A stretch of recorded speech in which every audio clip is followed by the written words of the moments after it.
안녕하세요. 바이오 투자 학교의 이혜진입니다. 많은 응원과 댓글 보내주셔서 감사드립니다. 보내주신 댓글 속의 질문들은 잘 정리해서 궁금증을 해결해 드리도록 하겠습니다. 앞으로도 많은 응원 부탁드리고요. 한 주간에 있었던 바이오 시장의 흐름을 짚어보도록 하겠습니다.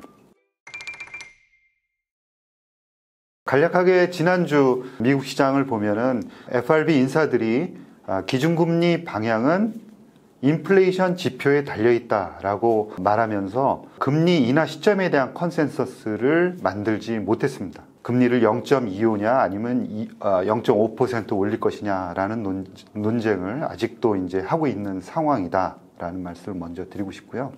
지난주에는 특징적인 것이 분기 실적 발표가 이어졌습니다. 그래서 2분기 실적 발표가 집중되는 한 주간이었고요.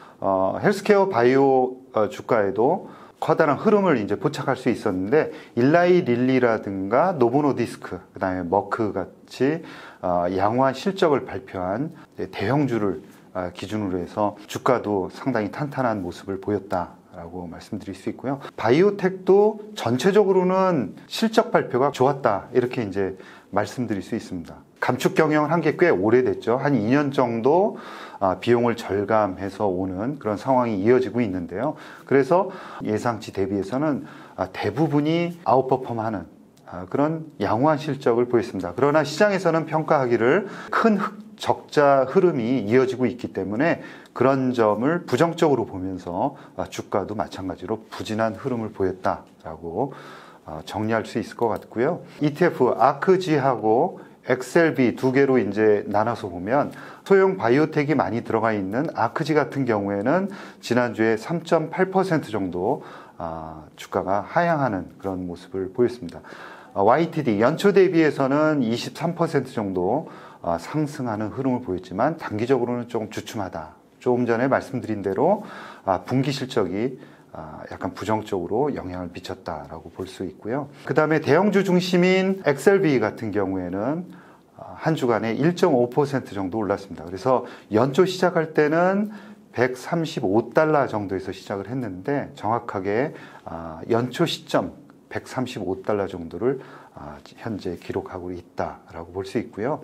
그래서 작년에 거의 빠지지 않고 그 험악한 시장에서도 버텨냈는데요. 올해 연초에 다소 이제 부진한 모습을 보였다가 지금 8월 시점 정도에는 원상 복귀하는 그런 흐름을 보였습니다. 자, 다음으로 우리나라를 살펴볼까요? 코스닥의 제약 지수를 보면은 1750하고 8000 그 사이의 밴드에서 계속 지속적으로 횡보하는 흐름을 보였습니다. 그래서 이 진폭이 작지는 않은 그런 상황이거든요. 두 번 왔다 갔다 하는 그림을 한 두 달 사이에 이제 보이고 있는데요.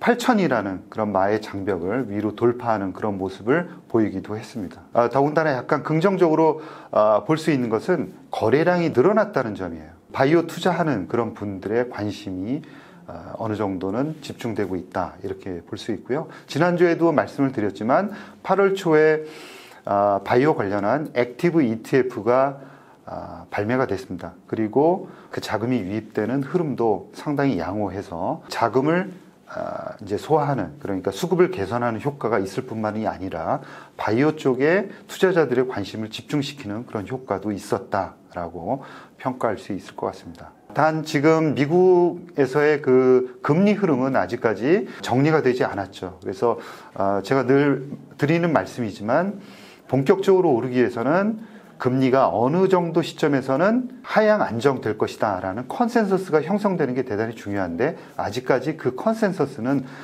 마련되고 있지 않다라는 점이죠. 그래서 마지막 퍼즐은 아직까지 갖추어지지 않았지만 주위에 있는 그 여건들은 하나둘씩 개선이 되고 있다라는 점을 말씀을 드리고 싶고요. 마지막으로 그 당뇨라든가 비만 치료제, 아까 말씀드린 대로 빅파 같은 경우에도 실적이 상당히 괜찮았습니다. 그리고 일라이 릴리라든가 또 노보노디스크 이런 회사들이 상당히 탄탄한 주가 흐름을 이끌어 오고 있는데요. 그래서 확실하게 그 당뇨, 비만 그리고 내시 이런 적응증들이 확실히 시장의 주요 메이저로 자리를 잡는 흐름을 보였다라는 점이죠. 특히 이제 비만 치료제 같은 경우에는 비만뿐만이 아니라 큰 시장인 내쉬라든가 심혈관계 쪽에서도 효과를 드러내고 있어요. 그래서 시장의 그 비만 치료제에 대한 특히 GLP-1에 대한 관심은 높아졌다라는 점을 추가적으로 말씀을 드리면서 내쉬에 관련한 비알코올성 지방간염 관련한 얘기를 조금 더 정리해서 말씀을 드리면 임상 관련한 발표가 상반기에 AT9 바이오, 그 다음에 바이킹 바이오 이 두 개 회사가 상당히 양호한 그런 임상 결과를 발표했습니다. 그리고 현재 임상 3상 결과를 발표하고 내년 상반기에 신약 승인이 날 것이다 이렇게 예상하고 있는 메드리갈의 이제 레스메티롬 포진을 하고 있는 상황이죠. 그리고 일라이 릴리의 비만 치료제 마운자로 또 노보노디스크의 세마글루타이드 이 두 가지 치료 물질이 내시 쪽도 지금 정증을 확대해 나가는 그런 임상을 진행을 하고 있습니다. 결과 발표가 내년에 있거든요. 그래서 이 시장의 관심은 굉장히 집중되고 있는 상황이다. 노보노디스크도 내시 관련한 임상 결과를 발표했는데 임상 이상에서 일부 결과는 좋았지만 섬유화 개선 쪽에서는 데이터가 잘 나오지 않았어요. 조금 약간 실망한 결과였다라고 말씀을 드릴 수 있는데 아까 말씀드린 대로 메드리갈이 가장 먼저 무주공산인 내시 치료제로 승인받을 가능성이 대단히 높은데요. 그렇다 하더라도 이 쟁쟁한 빅파마들이 줄 이어서 대기를 하고 있다는 점을 염두에 둘 필요가 있고요. 우리나라의 한미약품 같은 경우에도 내시 치료제를 개발하고 있습니다. 그래서 이러한 경쟁 상황을 다 염두에 두면서 같이 진행 상황을 살펴보면 좋겠다라는 말씀을 드리고 싶습니다. 다음으로는 국내 바이오 액티브 ETF와 관련한 말씀을 드리고 있습니다. 상장한 지 얼마 되지 않아서 300억 이상의 시가총액을 올리고 있는데요.